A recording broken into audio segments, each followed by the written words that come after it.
post-match presentation from Ranchi and that conversation with Virat Kohli seems to have attracted a lot of attention. So I thought I'd tell you what I enjoyed the most while doing that conversation and why it turned out to be the way it was.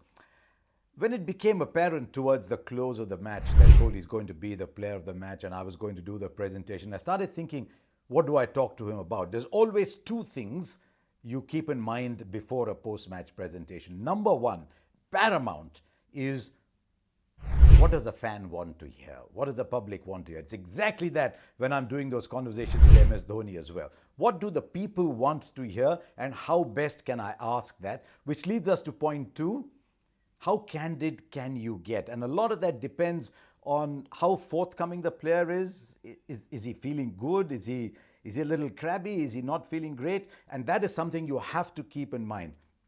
And you know, much like players, we get our cues too. If you've done it for a long time, you get your cues. And funnily, I got my cue the previous evening. I'm checking into the hotel in Ranchi and there's Virat going for dinner. And you know, sometimes just the eyes meet, so it's just like that. And normally, yeah, hello, how are you? He walked across almost 15-20 meters to say hello and how's everything, and then went back to dinner. And straight away in my mind, I started to think, he seems so much more relaxed.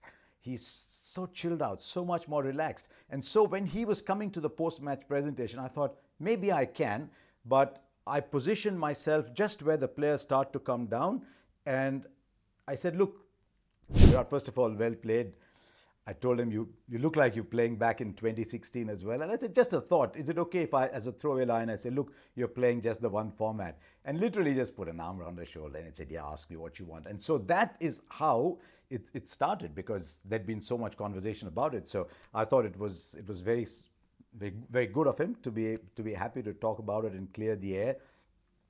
You know, when you're doing conversations with people like Virat and MS, it's always a slight double-edged sword. You've got to be very careful because you know everybody is going to be watching. A lot of people are going to be watching it. And so you've got to be a little bit more careful, but also do your prep a little bit more for occasions like those. But what I enjoyed more than anything else in that conversation was not just the reference to him only playing one format, but to the fact that he said he came to Ranchi 2-3 days earlier.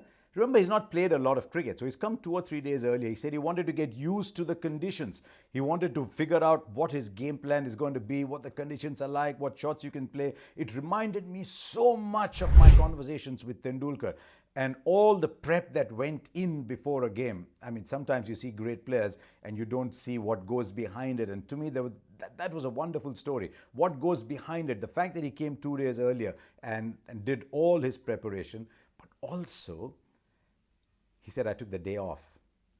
He said, I'm 37. My body needs to rest a little bit. He understands himself so well now that I was quite taken in by his preparation and how well he understood his game. That's a quality of all the champions that I've been very happy to meet. They know their game, they're full of self-confidence, they know when they're prepared, and they know what it takes to get in. And he said, yeah, he said, I've played so many innings. In my mind, I know what it takes to get in there. He said, physical preparation, it's just who I am. It's nothing to do with the game now, but mentally to be ready. And I thought that was a great lesson there. Not just for all of us, but for a lot of aspiring young players to understand your game, be ready, and just be relaxed and do all your preparation. So that is what I enjoyed the most, how a great player prepares for a game. And increasingly, I find that Virat is a lot more relaxed. Sometimes he can be a little worked up, he can be a little edgy. Sometimes he can almost come to a press conference or to a post-match presentation. In his mind, he wants to say something. Now, Virat is looking a lot more relaxed, and that is what I enjoyed the most. And I hope I get to do many more. So thank you for watching and do subscribe to this channel.